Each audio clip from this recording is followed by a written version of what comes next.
Assalamualaikum warahmatullahi wabarakatuh. Bagaimana kabarnya hari ini? Alhamdulillah, luar biasa, bersemangat, Allahu Akbar. Pak Ayan harap anak-anak di rumah dalam keadaan sehat, bahagia, dan tetap semangat. Di awal video menceritakan kepada kita bahwa Muhammad Al-Fatih bersama dengan para tentaranya bisa merebut kota Konstantinopel dari bangsa Romawi. Hal ini membuktikan kepada kita semua bahwasanya umat Islam pernah menjadi umat yang dihormati dan disegani oleh umat yang lainnya. Dan ternyata rahasia Muhammad Al-Fatih bisa mengalahkan tentara Romawi adalah karena hubungan kaum muslimin pada waktu itu sangat erat sekali. Contohnya Muhammad Al-Fatih bersama dengan para tentaranya selalu menjaga sholat 5 waktu, rajin membaca Al-Quran, dan sholat tahajud. Nah, sekarang pertanyaannya adalah bagaimana kondisi kaum muslimin pada saat ini? Coba kita lihat masjid-masjid di sekitar kita. Ketika sholat berjamaah, apakah sop-sopnya sudah penuh? Atau anak-anak bisa bertanya kepada teman kelasnya, lebih suka membaca Al-Quran atau main PUBG? Lebih suka menghafal Al-Quran atau main FF? Lebih suka belajar atau main Mobile Legends? Maka bisa kita simpulkan, kondisi umat Islam pada saat ini tertinggal jauh dari umat yang lainnya. Sebagaimana yang disebutkan di dalam sebuah hadis, yushikul umamu an tada'a alaikum kama tada'al akalatu ila qas'atiha. Faqala qailun wa min qillatin nahnu yawma idin qal bal antum katsirun walakinnakum gutsa'un ka gutsa'is sail wala yanzi'annallaha fi suduri aduwikum al-mahabata minkum wala yaqdifannallaha fi qulubikum al-wahn. Faqala qailun ya Rasulullah wa mal wahnu? Qal hubbud dunya wa karahiyatul maut. Rawahu Abu Daud. Akan tiba masanya di mana orang-orang kafir akan mengajak yang lainnya untuk mengalahkan kaum muslimin. Seperti sekelompok orang mengajak teman-temannya untuk makan bersama di meja makan. Lalu salah seorang sahabat bertanya kepada Rasulullah SAW, apakah karena jumlah kaum muslimin pada waktu itu sedikit wahai Rasul?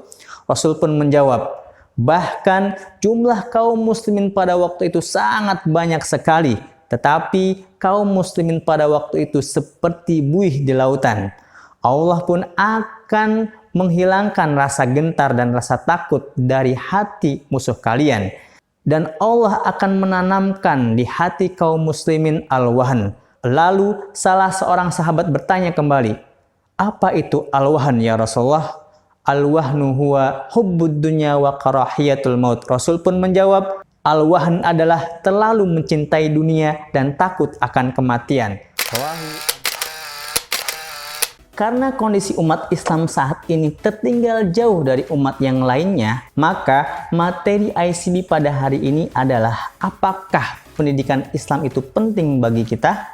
Kenapa? Karena hanya dengan belajar, membaca, menulis, dan melakukan penelitian, maka kaum muslimin akan berjaya seperti pada zaman Bani Abbasiyah dan Bani Umayyah, di mana pada masa itu banyak sekali ilmuwan-ilmuwan muslim yang berhasil mengembangkan ilmu pengetahuan. Contohnya Ibnu Sina, ahli dalam bidang kedokteran.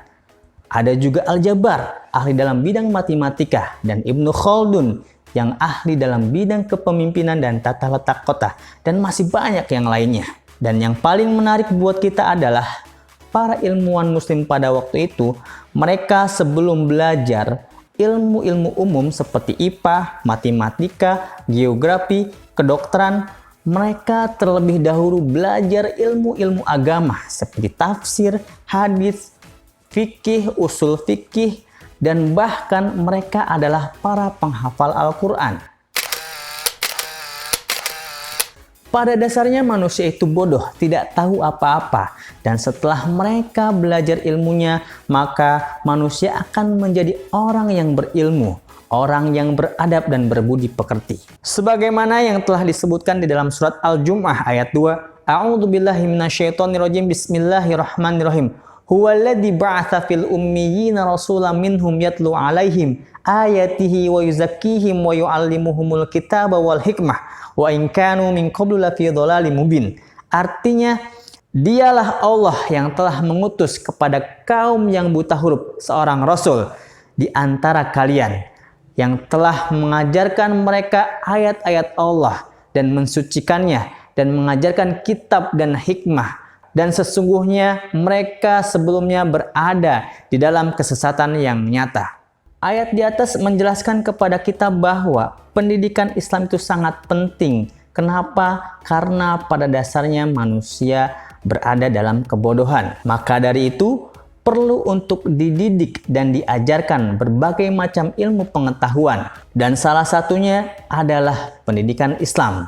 Jadi, pendidikan Islam adalah proses menumbuh kembangkan dan peningkatan diri secara alami, bertahap dan berkesinambungan hingga sampai tingkat yang sempurna. Dan pendidikan Islam itu bukan hal yang diada-adakan, tetapi memang sudah ada dari zaman Rasulullah SAW hingga nanti hari kiamat. Dan pendidikan Islam telah menghasilkan generasi terbaik, yaitu generasi sahabat, tabi'in, dan atba'ut tabi'in. Dan yang perlu kita ketahui juga adalah penyebab kenapa umat Islam saat ini tertinggal jauh dari umat yang lainnya adalah sebagai berikut. 1. Umat Islam saat ini terjangkit penyakit wahan. Wahan adalah terlalu mencintai dunia dan takut akan kematian. Sehingga umat Islam saat ini terlena dengan keindahan dunia yang sifatnya hanya sementara. Yang kedua, umat Islam saat ini terpecah belah, tidak bersatu, sehingga lemah dan tidak berdaya.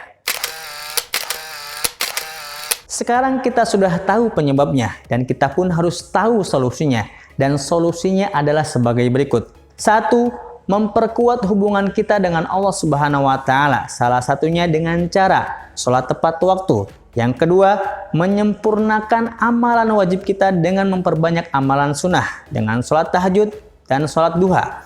Yang ketiga, lebih sering berinteraksi dengan Al-Quran dengan cara membacanya dan menghafalnya. Yang keempat, selalu semangat belajar di sekolah ataupun di tempat yang lainnya. Yang terakhir, selalu meminta doa kepada kedua orang tua kita. Dari solusi tadi, kita bisa berharap kaum muslimin saat ini bisa sukses seperti para sahabat-sahabat Nabi. Contohnya, kita bisa melihat bagaimana kaum muslimin pada masa sahabat sangat berpendidikan. 1. Abu Bakar As-Siddiq, khalifah pertama setelah Rasulullah SAW wafat, di mana Abu Bakar pernah memberikan seluruh hartanya hanya untuk keperluan kaum muslimin pada waktu itu. Dan hal ini menunjukkan bahwa Abu Bakar sangat berpendidikan, sangat berilmu, di mana ilmu yang bermanfaat adalah akan terasa oleh orang banyak. Dan yang kedua, Bilal bin Rabah. Walaupun pada awalnya dia hanya seorang budak berkulit hitam, tetapi dengan semangatnya ia belajar Islam, dengan semangatnya ia belajar Al-Quran, dengan semangatnya ia belajar hadis. Pada akhirnya Bilal menjadi seorang muazin Rasulullah SAW. Dan di dalam sebuah hadis disebutkan bahwasanya terompahnya Bilal, sendalnya Bilal sudah menunggunya di surga. Padahal pada waktu itu Bilal masih hidup. Dan yang ketiga, Umar bin Khattab, Utsman bin Affan, Ali bin Abi Thalib. Selain mereka bersinar terkenal di dunia, mereka pun adalah para sahabat yang sudah dijamin masuk surga.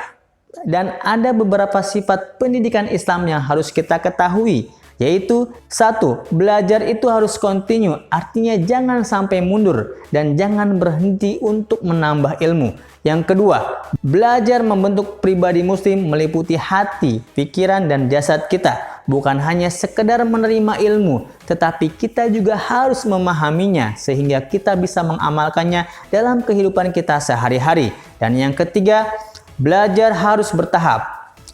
Mulai dari hal yang kecil sehingga nantinya akan menjadi besar. Dan yang terakhir, belajar harus menyeluruh. Jangan hanya permukaannya saja, tetapi harus sampai pada dasarnya sehingga kita bisa menjadi ahli dalam bidangnya.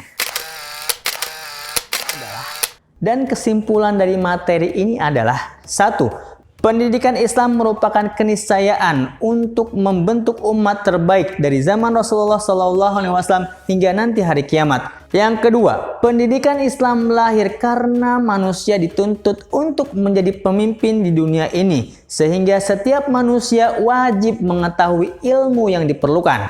Dan yang ketiga, umat terbaik telah lahir dari pendidikan Islam yang berkesinambungan.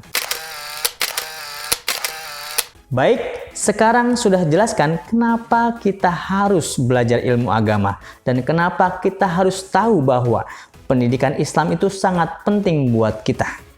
Cukup untuk hari ini, Pak Yayan berharap anak-anak di rumah bisa memahami materi ini dengan baik. Pak Yayan ucapkan terima kasih dan mohon maaf. Sampai jumpa di video selanjutnya. Assalamualaikum warahmatullahi wabarakatuh.